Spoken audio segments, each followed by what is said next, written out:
오늘은 주님 현현하심 후 두 번째 맞이하는 주일이며 교단 해외 선교 주일이기도 합니다. 세례 요한은 여자가 낳은 자 중에 가장 큰 자라는 칭송을 예수님에게 들었던 사람입니다. 그는 또한 당시 사람들에게 많은 인기를 누렸기도 하였지요. 세례 요한의 인기가 얼마나 많았는지는 그 요단강가에 나오는 사람들의 수를 헤아리기 쉽지 않았다는 것과 또 요한을 추종하고 따르는 많은 제자들이 있었다는 것입니다. 그러면 사람들은 생각했죠. 혹시 저가 메시아가 아닐까? 이렇게 주목받을 만큼 능력과 권위를 지니고 있었던 것이 세례 요한이었습니다. 하지만 우리가 쭉 말씀을 보한 대로 세례 요한은 어떻게 했나요? 철저히 자신의 위치를 지켰습니다. 사람들이 자신을 메시아 또는 메시아 비슷하게 여기는 분위기에 절대로 편승하지 않았고 자신이 있어야 할 자리를 정확히 알고 처신했다는 것이 복음서의 증언입니다. 얼마든지 스스로를 높이고 자신을 포장하여 마음만 먹으면 메시아 반열에 올라갈 수 있음에도 불구하고 그렇게 할 수 있음에도 불구하고 그렇게 하지 않았습니다. 오히려 자신의 자리와 위치를 너무 잘 알았고 솔직했습니다. 이런 점에서는 성도들에게 많은 귀감이 되죠. 예수님도 오늘 이 세례 요한을 일컬어서는 그의 그런 면을 이렇게 표현하셨습니다. 여자가 낳은 사람 중에, 여자가 낳은 자 중에 이만한 사람이 없다 라고 말씀하실 정도였으니까요. 그러면 한번 여러분 생각해 봅시다. 왜 세례 요한은 당시 사람들에게 추종을 받고 추앙을 받을 위치에 있었고 그와 같은 능력도 가지고 있었음에도 불구하고 조금도 자신의 위치에서 벗어나지 않고 자기 자리를 알고 처신을 했을까라는 점입니다.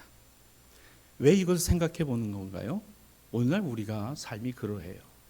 남이 나를 높여주는 것만이 아니라 내 스스로가 높아지고자 하는 것 참 많습니다. 어디 가서 나를 좀 알아주었으면 그래도 나는 이런 사람이다라고 좀 드러내는 일에 우리는 자유롭거든요. 그런데 그것이 더 간단한 문제인데 자기 자신을 숨기고 자기 자신이 드러나지 않게 하고 오히려 내가 해야 될 일 그저 묵묵히 내 이름이 드러나는 것보다 다른 사람 이름 드러나는 일에 또 그러한 일을 만들어주는 일에 쓰임이 되고 헌신이 되는 것을 소중히 여기는 이와 같은 세상의 풍토가 극히 드물기 때문에 우리는 이렇게 질문해 보는 겁니다. 왜 세례 요한은 메시아 될 수 있는 메시아라 불리울 수 있는 그와 같은 위치에 있었음에도 불구하고 그렇게 하지 않았을까? 정답은 이겁니다. 요한은 알았어요. 내가 메시아 아니라는 거. 여기에 솔직했습니다. 여러분 사실 우리는요 아무것도 아닌 거잖아요. 우리를 둘러싸고 있는 그 모든 것은 영원한 것은 없습니다. 다 일시적인 거예요. 기간이 있고요. 유통기한이라고 할까요? 임기가 있고요. 정해져 있습니다. 그러니까 그것이 지나고 나면요 아무것도 아닌 거죠. 내가 많은 것을 가지고 있다라는 그것이 어느 순간인가 하나 둘씩 놓아질 때 우리는 그 허탈감을 참 주체할 수가 없기도 합니다. 높아진 만큼 낮아지니까요. 많이 가진 만큼 없는 때가 돌아오기 때문에 그렇습니다. 그러면 정답은 이거죠. 나는 그럴 만한 사람 아니고 나는 그런 만한 위치에 있는 사람이 아니다라는 것에 솔직했다는 겁니다. 여러분 어떤 면에서 보면 이게 간단한 이야기 같으나 그러나 결코 쉽지는 않았을 겁니다. 생각해 보세요. 세례 요한을 따랐던 많은 사람들이 요단강에서 예루살렘의 제사장이나 또 율법학자들이 요한의 인기가 높아지니까 그 요한이 어떤가를 보기 위해 사람을 보내고 스스로들이 와서 그 요한을 주시해 보면 젊은이들은 저가 오늘 유대의 희망이다라는 마음을 갖고 요한의 제자 되기를 꺼려하지 않았던 그 같은 인기를 구가하던 이 세례 요한. 그런데 그는 이렇게 말합니다. 요한복음 1장 29절 요한이 예수께서 자기에게 나오심을 보고 이르되 보라 세상 죄를 지고 가는 하나님의 어린 양. 이걸 자기 이름을 한번 놓고 보죠. 나는 세상 죄를 지고 가는 하나님의 어린 양이다. 그렇게 해도 아마 사람들은 믿었을 겁니다. 야, 세례 요한은 정말 하나님의 메시아가 맞다라고 믿었을 거예요. 그런데 뭐예요? 요한은 아니, 나는 그런 사람 아니야. 여러분, 흔히 우리가 신앙생활을 오래 하다 보면 착각하는 게 하나 있습니다. 내가 기도하면 되고 내가 말하면 된다라고 하는 교만이에요. 능력은 나에게 있는 게 아닙니다. 꼭 그와 같은 것이 있다면 그건 주님의 능력이에요. 주님의 은혜고 긍휼입니다. 여러분, 저는 제가 목사로서 저 목사인 제가 능력이 있다고 생각하지 않아요. 말씀을 통해서 여러분의 변화가 있고 여러분의 삶 속에서 하나님의 돌보심이 있다면 그건 하나님의 역사일 뿐입니다. 저에게 능력이 있는 거 아니에요. 주님에게 능력이 있죠. 오늘 요한은 거기에 솔직했어요. 보라, 세상 죄를 지고 가는 하나님의 어린 양, 이것으로 정답이었습니다. 나는 아니야. 저분을 보라. 자신은 사라지고 그분이 드러나야 하고 내 이름은 잊혀져야 되고 저분의 이름은 영원토록 남아야 될 것이다 라고 하는 그 길을 닫고 그 길을 준비한 이가 세례 요한이었다는 거예요. 저는 앞으로 우리 교회에 다음 세대들에게 비전과 희망이 있기를 구하고 간구하는 우리의 그 소원만큼 지금 이 자리에 계신 여러분들께서 다음 세대들에게 양보하고 다음 세대들이 드러날 수 있도록 헌신자가 되어주시기를 주님의 이름으로 부탁을 드립니다. 우리에게 맞춰지고 우리 기성세대들에게 익숙한 것이 교회가 되어서는 안 된다는 겁니다. 다음 세대들과 젊은 세대들이 앞으로 교회를 통해서 어떻게 해갈 것인가를 할 수 있도록 우리가 다리를 놓아주고 밑받침이 되어주고 격려자가 되어주고 후원자가 되어줘야 되는 것이지, 지금 나에게 내가 편하자고 나에게 맞는 것으로 다 맞춰놓는다 그러면 젊은 사람들은 하나둘 교회를 떠날 것입니다. 그리고 다시는 교회에 돌아오지 않을 거예요. 어른들의 모습을 보면서 아 그래 그건 어른들의 교회일 뿐이지 나의 교회는 아니다. 나의 교회라는 마음이 들어야 이 젊은 세대들이 이 자리에 있을 거 아니겠어요? 다음 세대들이 그와 같은 일을 감당할 수 있도록 해줘야 되는, 사랑하는 여러분, 그래서 우리는 세례 요한과 같은 마음과 심정으로 올 한 해를 신앙생활했으면 좋겠습니다. 우리의 다음 세대들을 그렇게 바라보고 젊은 재직들을 그렇게 바라보고 그들이 무엇이 불편하고 어려움이 없는지를 살펴주고 거기에 포커스를 맞춰갈 수 있는 교회가 된다면 앞으로 우리 교회는 젊은 사람들이 들어올 수 있는 교회가 될 것이라고 저는 확신합니다. 세례 요한을 보세요. 나는 아니야. 내 뒤에 오시는 이 변할 수 없는 사실이야. 이건 변함없는 확신이야. 변할 수 없는 사실이 변함없는 확신이 될 때 그의 삶이 바뀌는 겁니다. 그의 삶이 바뀌는 거예요. 생각이 바뀌는 겁니다. 그 마음이 바뀌는 거예요. 한국 교회가 진통하고 있는 것 중에 참 어려움이 이거예요. 다음 세대들이 교회를 떠난다는 문제를 모든 교회들이 공통적으로 안고 있습니다. 그런데 그렇지 않은 교회들을 여러분 한번 유심히 보시길 바랍니다. 기성세대들에게 맞춰져 있는 교회들은 없어요. 전부 다음 세대로 맞추어져 가고 있다는 사실은 공통적입니다. 세례 요한은 메시아 아니에요. 메시아 오심을 준비하고 그 길을 닫고 준비하는 사람이지. 사람들이 야 당신이 하시면 다 되는 거다. 아니 내가 아니야. 오늘 본문 31절입니다. 내가 와서 물로 세례를 베푸는 것은 그를 이스라엘에 나타내려 함이라. 예수 그리스도를 이스라엘에 나타내려 함이라. 뭐예요? 지금은 내가 드러나 있는 것 같지만 내가 아니라 내 뒤에 오시는 주님이 드러나야 하는 것이고 주님의 이름이 영원히 가야 되는 것이다 라는 걸 누가 알았어요? 세례 요한은 알았다는 거예요. 사랑하는 여러분, 우리 기성세대들은 앞으로 우리에게서 뭔가 놀라운 부흥과 놀라운 변화의 역사들을 기대하기에는 참 쉽지 않습니다. 하지만 우리 다음 세대와 젊은 세대들이 교회를 부흥시키고 그들이 하나님 앞에 더욱더 열심으로 만들어갈 수 있게 하는 역할은 적어도 우리가 해야 된다는 거예요. 아멘이십니까? 오늘 이 말씀을 잘 기억하시기 바랍니다. 나는 물로 세례를 베풀지만 중요한 건 이 보이는 게 다가 아니라 예수 그리스도 하나님의 메시아가 이스라엘에 드러나야 되리라. 드러날 때가 온다. 하나님 아버지, 지금 우리 교회가 지금의 이 지역 환경과 여건에서 우리의 최선을 다하고 있는 것이 여기서 끝나지 아니하고 우리의 자녀와 다음과 후손 세대들이 이어갈 수 있게 해달라고 기도하고 있잖아요. 저는 이 기도가 바르고 정당하다고 생각합니다. 아니, 이것이 맞다고 봐요. 그들이 드러나고 그들이 앞으로 교회 주역이 되고 오늘 교회에 헌신하는 이들이 돼야 되잖아요. 여러분 한번 생각해 보세요. 여러분들이 어느 시점에서 하나님의 부르심이 되어 이 세상 떠나게 될 때 여러분이 앉아있는 그 자리에 누가 앉아있을 겁니까? 누가 앉아있을 거예요? 여러분의 자녀들이 지금 어디에 가 있습니까? 뭐 하고 있습니까? 우리 교회 다음 세대들에 대해서 다음 세대들 앞으로 이제 아파트가 지어지고 학교에 아이들이 늘어나게 되고 자꾸 들어오게 될 때 우리 지금 뭐 해야 될까요? 그날을 기다리는 거 기다려야죠. 그러나 기다리면 뭐 해야 돼요? 준비해야죠. 준비해야죠. 예수님 오신다. 예, 맞아요. 기다렸지만 준비했던 세례 요한이 있었기 때문에 예수 그리스도께서 이 땅에 오실 수 있었던 그 길이 열렸던 거 아닙니까? 저는 우리 대사교회가 반드시 부흥할 위치와 여건에 있다고 믿습니다. 그러면 우리 그냥 기다리고 있는 부흥의 날이 오서 준비합시다.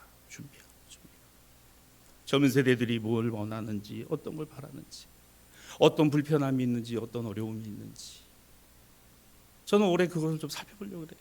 그런 부분들을 좀 들어보려고 하고 그래서 최대한 그런 것을 만들어가고 맞춰가야 오늘 교회에 생명력이 있고 교회의 다음 세대들의 웃음이 있고 어린아이들의 그와 같은 자라남이 있을 때 교회는 자라나고 성장하고 성숙해가는 것 이렇게 저는 생각을 합니다. 세례 요한은 그리스도의 증거를 증언한 증인이었어요. 여러분 저는 오늘 설교 제목을 증거, 증언, 증인 이렇게 저는 삼았습니다. 세례 요한은 예수 그리스도의 메시아 증거를 증언하였던 증인입니다. 꼭 필요한 사람이지만 증인은 주인공이 아니에요. 증인은 목격자입니다. 증인은 필요한 사람이지만 증인은 스포트라이트를 받는 사람이 아닙니다. 증인은 오늘 교회고 성도입니다. 우리가 주인공이 아니에요. 교회는 누가 드러나야 해요? 예수 그리스도가 드러나는 것이에요. 우리는 그 일의 증인이에요. 믿습니까? 그거 말하는 걸 증언이라 그래요. 말하려면 뭔가 확신이 있어야죠. 이게 증거입니다.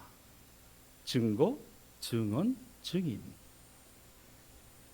예수 그리스도가 하나님의 아들이시라는 증거, 저가 보고 믿고 알았다는 확신의 증언, 언제 어디서나 이 같은 사실을 담대하게 말할 수 있는 나는 증인입니다.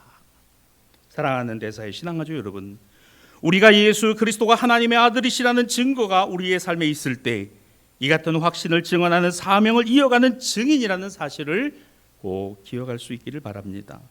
오늘 제2독서 고린도전서 1장 6절로 7절에 보면 그리스도의 증거가 너희 중에 견고하게 되어 한번 따라합시다. 그리스도의 증거가 너희 중에 견고하게 되어 그래서 어떻게 된다는 겁니까? 뒤에 이어지는 말씀입니다. 부족함이 없이 우리 주 예수 그리스도의 나타나심을 기다리는 것이다.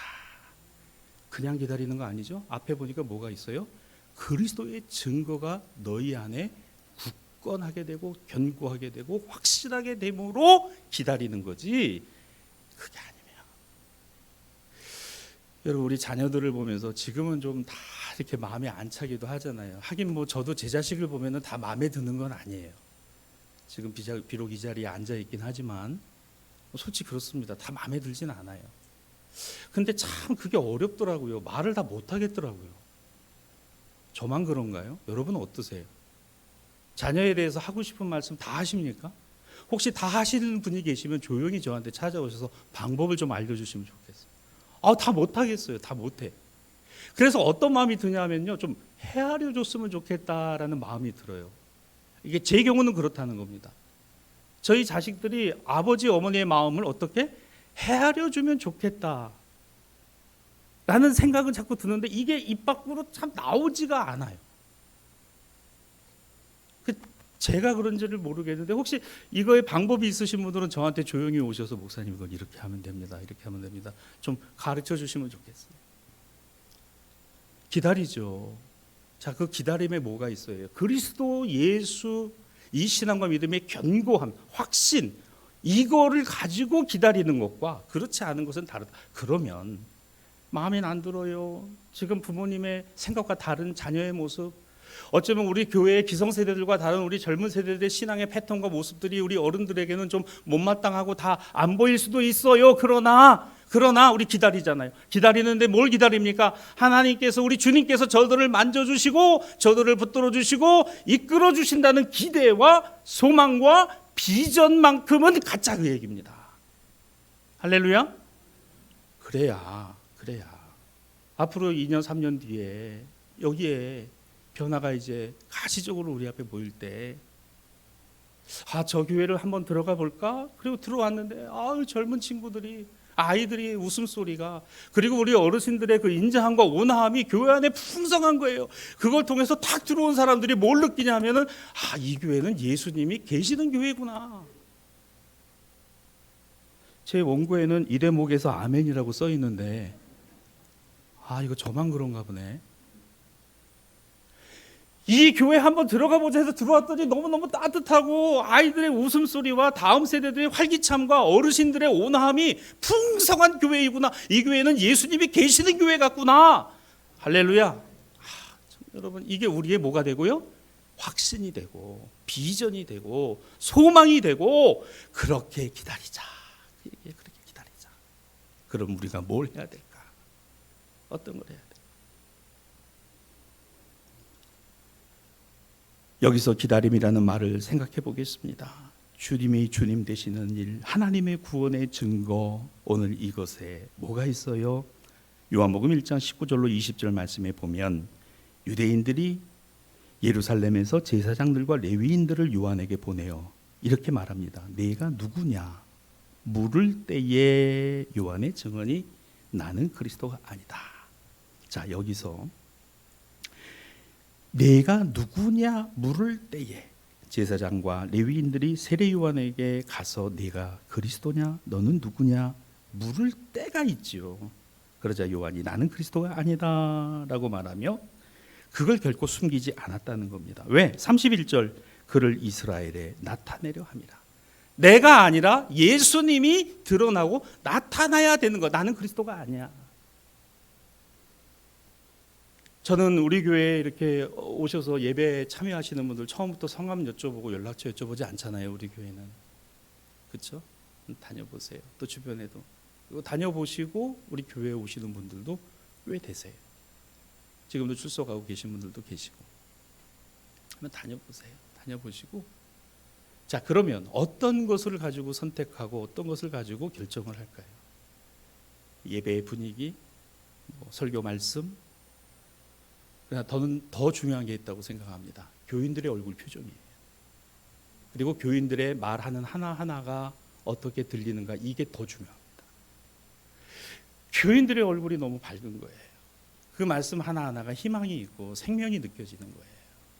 목사의 설교는 말할 것도 없고 예배의 분위기가 너무 따뜻하고 좋은 거예요.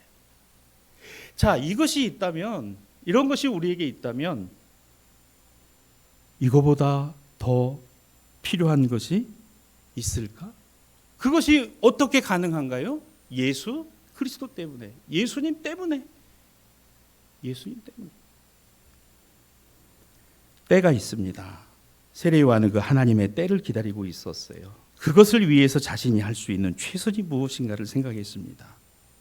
그러므로 29절 요한이 예수께서 자기에게 나오심을 볼 때 세상 죄를 지고 가는 하나님의 어린 양이다 라고 확신할 수 있었던 겁니다. 사랑하는 대사의 신앙가족 여러분, 오늘 대사교회가 75년 차가 되었습니다. 저는 우리 교회가 이제는 부흥의 토대와 기반을 충분히 갖고 있다고 생각합니다. 그리고 여러분들이 다음 세대에 대한 배려, 다음 세대에 대한 준비를 해주신다면 저는 우리 대사교회가 정말 하나님께서 이 시대에 꼭 필요하게, 귀하게, 아름답게 사용하시는 교회가 될 것이라고 믿습니다. 우리 여기 신도시 아니어도 좋아요. 신도시 아니면 어때? 여기 들어오는 모든 사람들이 이 교회에 들어왔을 때 그 푸근함과 은혜와 주님을 만날 수 있으면 그거면 족한 거잖아요. 그러면 우리 교회에 주님이 계셔야 되고, 여러분의 마음과 심령 속에 주님이 계셔야 하고, 여러분의 표정과 말씀 하나하나에 주님이 계셔야죠. 사람의 말만 있고 사람의 생각만이 회귀하고 있다면, 그렇지 않아도 세상에서 사람 때문에 상처받고 사람 때문에 힘들고 어려운데 누가 교회 오고 누가 이 교회 와서 앉아 있겠느냐라는 것입니다. 예수님을 보고 요한은 보라. 우리 이렇게 얘기하죠. 주님을 보라. 주님 어디 계신데? 주님 어디 계신데? 예수님을 처음 믿는 사람들, 이 교회 오는 사람들 그 얘기를 할 겁니다. 우리를 봐봐. 주님을 믿는 우리를 봐봐. 아하. 이와 같은 일을 하는 분들이 있습니다. 전도자, 선교사, 교역자, 직분자, 성도 한 사람 한 사람이 바로 보라. 뭘 봐? 예수님을 보라. 예수님 어디 계신데? 내 안에 계시죠. 내 표정에, 내 삶에, 나의 말과 나의 행함 속에 주님이 계심이 보이지 않아? 아, 그러네. 아, 정말 그러네. 내가 보는 이것, 내가 아는 이것, 당신도 보고 알기를 원합니다. 내가 보니까 보이는 거잖아요. 내가 아니까 아는 거잖아요. 이것 당신도 보고 알기를 원합니다. 이걸 뭐라 그래요? 이걸 전도라고 합니다. 이걸 선교라고 하는 거예요. 예수님이 주목. 내가 예수님만을 주목하고 있음이 보여지는 거예요. 교회는 무엇입니까? 그 그리스도인으로서 성도는 하나님의 죄사함, 예수 그리스도의 구원의 증거를 증언하는 증인. 이 교회예요. 이게 성도입니다. 우리에게 무엇이 있습니까? 증거가 있어요. 우리는 그래서 어떻게 말합니까? 증언합니다. 주님은 이런 분이죠. 하나님의 구원은 이것이. 그래서 우리를 뭐라 해요? 증인이라 말합니다. 아, 목사님 참 멋있는 이름을 붙이셨네요. 증인. 그거 제가 붙인 거 아니에요. 오직 성령이 너희에게 임하시면 너희가 권능을 받고 예루살렘과 온 유대와 사마리아 땅 끝까지 이르러 내 증인이 되리라. 요한복음 1장 34절, 내가 보고 그가 하나님의 아들이심을 증언하였노라. 내가 보고 그가 하나님의 아들이심을 증언하였느니라. 오늘 이 증거를 세례 요한이 갖고 있었고 그는 증인이었습니다. 오늘 해외 선교 주일, 주요는 두 번째 주일. 이 말씀 안에서 이와 같은 뿐만 아니라 우리 다음 세대와 또 우리 교회 이후에 우리가 소원하고 또 우리가 해야 될 준비의 역할들을 생각해 보았습니다. 어쩌록 이와 같은 하나님의 지금까지의 도우심과 역사가 다시 2023년 우리 교회에서 여러분들을 통해서 더 아름답게 이어지고 펼쳐졌으면 좋겠습니다. 우리 영상을 하나 볼 건데요. 이 영상 보고 설교 마무리하도록 하겠습니다.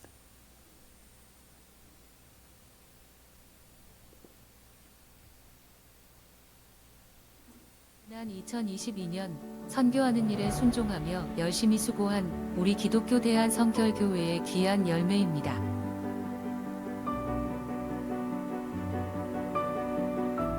우리 교단은 매년 1월 셋째 주를 해외 선교 주일로 지키고 있습니다.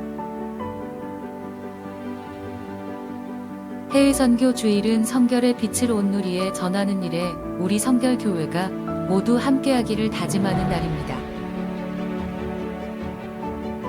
주님께서 우리 성결교회에 선교하는 일을 명하시고 맡기셨습니다. 한 해를 시작하는 1월, 선교하는 일에 부르신 그 소명을 일깨우고 그 선교 사명에 우리가 순종으로 동참하길 원합니다.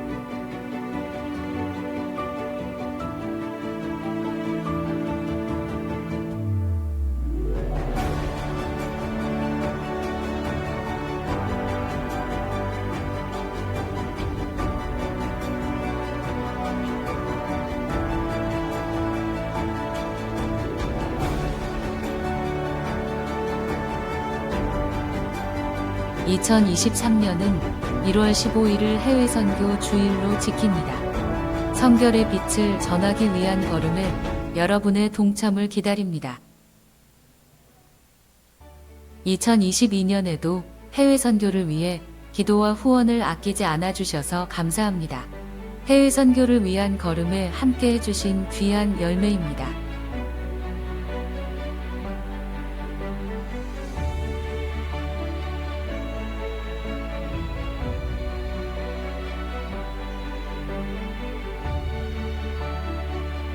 (4년간의) 선교지 사역을 마치고 돌아온 선교사들을 위로하고 지난 텀 사역을 돌아보며 앞으로를 꿈꾸고 계획할 수 있는 선교사 재교육을 각 단계별로 2회차씩 진행했습니다.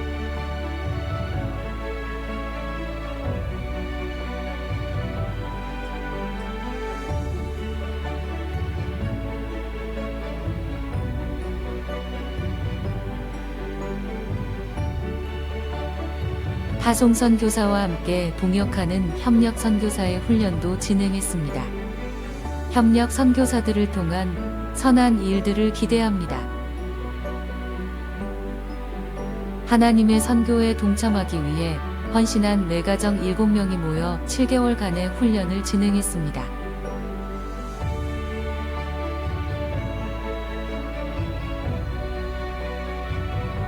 후원자와 선교사를 효과적으로 연결하여 선교하는 일에 동행할 수 있도록 홈페이지를 리뉴얼했습니다. 그리고 선교 행정의 전산화를 구축하여 보다 나은을 넘어 전문적으로 선교사들을 섬기고자 전산 프로그램 개발을 시작했습니다. 선교지에서 생겨난 여러 가지 변화 속에서 우리가 잊지 말아야 할 것과 새롭게 변화되어야 할 부분들을 심도 있게 고민하는 선교 정책회의로 모였습니다. 서울신학대학교 신학대학원에서 신학생들의 선교 동원에 초점을 두고 한 학기 동안 선교 동원 세미나를 진행했습니다. 우크라이나 전쟁 난민에게 선한 이웃이 되고자 그 현장을 직접 방문하였습니다. OMS 유럽 선교부와 사마리탄 펄스 유럽 대표, 기아 대책 유럽 지부의 구호 사역을 직접 살펴보며 우리 교단이 할 수 있는 난민 구호 사역을 고민해 보았습니다.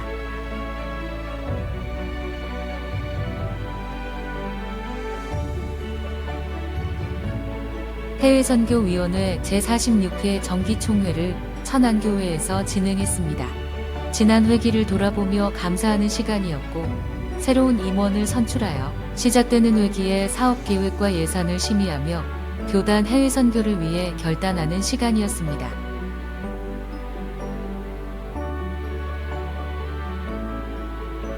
혼자는 할 수 없지만 하나님께서 허락해 주신 동역자들과 함께합니다. 선교사 전자도서관 업무 협약을 서울신대와 선교사 상담사역 업무 협약을 평안이룸, 가나안 건설과 함께했습니다.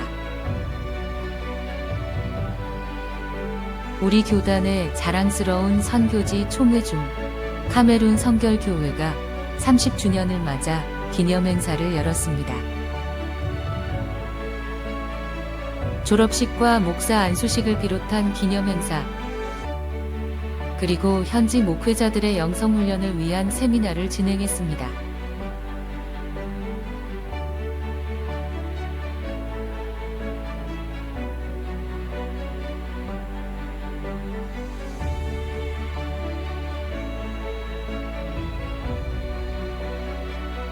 코로나 기간 멈췄던 전략회의를 다시 시작했습니다. 짧지 않은 시간 동안 지쳐있을 우리 선교사들을 찾아가 위로하며 전인적 회복을 위해 섬겼습니다. 그 시작으로 인도 차이나 권역 선교사들을 만났습니다. 우크라이나 난민들을 향해 우리 교단의 교회와 성도들께서 2억 5천만 원이 넘는 구호금을 보내주셨습니다. 이것이 바로 우리 교단의 해외 선교와 영혼을 향한 마음의 지표이고 자랑입니다. 이 구호금을 아름답게 전달하기 위해 기아 대책 OMS와 함께 전달식을 진행했습니다.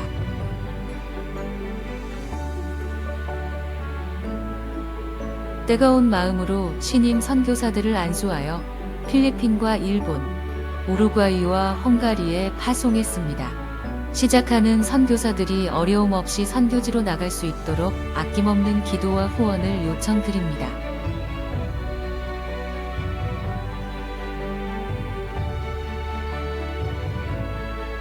선교사들에게 다가가는 그 두 번째 걸음은 바로 아메리카 권역이었습니다. 40주년을 맞은 멕시코 성결교회를 축하하고 지금까지 인도하신 하나님께 찬양했습니다. 이번 회기 첫 번째 선교 정책 회의를 열었습니다. 위원회는 계속해서 선교하는 일을 위해 수고할 것입니다. 코트디부아르에 세워진 성결교회가 제1회 졸업식과 안수식을 진행했습니다. 그간 우리 선교사들이 눈물로 씨앗을 뿌리고 하나님께서 자라게 하셔서 마주하게 된 귀한 열매입니다. 코트디부아르를 위해 기도해 주세요. 2022년 교단 해외 선교를 위해 정말 많은 교회와 후원자들의 후원금이 전달되었습니다. 그 귀한 마음과 후원금이 올바로 쓰이기 위해 앞으로도 계속해서 노력하는 위원회가 되겠습니다.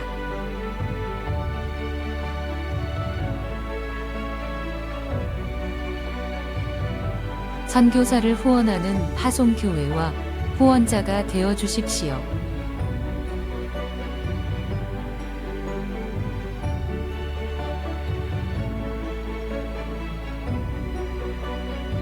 하늘에 계신 아버지를 본받아 지금까지 교단 해외 선교를 위해 함께 해주셔서 진심으로 감사드립니다.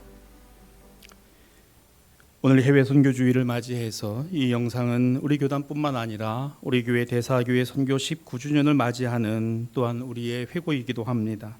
2004년 6월 1일에 태국의 이영국 선교사님을 파송하는 것을 시작으로 지금까지 우리 교회는 19년 동안 해외 선교를 이어왔습니다. 전 세계 7개 나라 6개 가정의 선교사를 파송한 바 있으며 태국의 라오 부족 선교회와는 전략적 선교 동역을 이루어가고 있습니다. 우리는 왜 선교합니까? 우리는 증거가 있어요. 우리는 할 이야기 증언이 있습니다. 우린 증인이기 때문입니다. 주님의 명령이기 때문이기도 합니다. 사랑하는 대사의 신앙가족 여러분, 우리의 당대에 끝날 일이 아닙니다. 우리의 자녀와 후손 세대들이 이 귀하고 거룩한 그리스도의 생명의 복음을 증거하고 전하는 일에 쓰임이 되기를 축복합니다. 다음 세대들이 이어가야 하고 더 아름다운 모습으로 주님 앞에 서야 하기 때문입니다. 이제 말씀을 마칩니다. 우리 대사교회 이미경 집사님 2월에 아프리카 사헬 지역에 선교 탐방을 하게 됩니다. 우리 교회로서는 교단의 선교뿐만 아니라 우리 개교회가 시행하는 독자적인 선교의 모델이기도 합니다. 이 일을 통해서 누군가는 부르심이 되어 그곳에 가서 전하고 돌아봐야 되는 일들, 왜 이것을 할까요? 주님의 명령이고 주님이 드러나는 일이고 주님의 생명의 복음을 증거하는 것이기 때문일 것입니다. 이것이 우리의 증언이 되기를 바랍니다. 눈물로 기도하고 또 협력하고 후원하는 일에 최선을 다한다면 아름다운 결실과 열매들이 더욱더 주렁주렁 우리 교회와 여러분의 가정과 생업을 통해서 특별히 자녀들과 다음 세대들을 통해서 열매 맺게 될 줄로 믿습니다. 이 복음이 답입니다. 기도합시다.